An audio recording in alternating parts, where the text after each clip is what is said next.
about selling your body shop and you're wondering, what are buyers looking for? Well, the buyers today are mostly looking for shops that have 10,000 square foot or more in production space.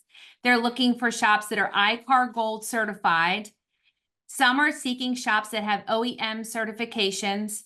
And most consolidators or buyers are really looking for shops that are autonomous and are being run by a manager rather than being run by the owner operator.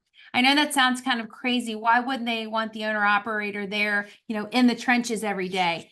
And really, it's because, again, we've talked about, the light switch being able to be turned off and on. When a consolidator comes in, they want it to be as smooth of a transition as possible, the shop to have a similar model that they run.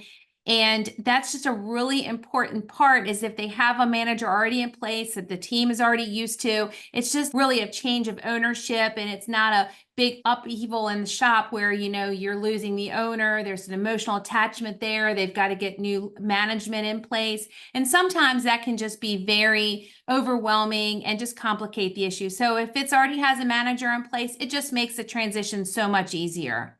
If you're thinking about wanting to get more information on this, please feel free to give me a call directly. My name is Laura Gay with Consolidation Coach. You can reach me at 301-399-8675 or on my email at laura@consolidationcoach.com.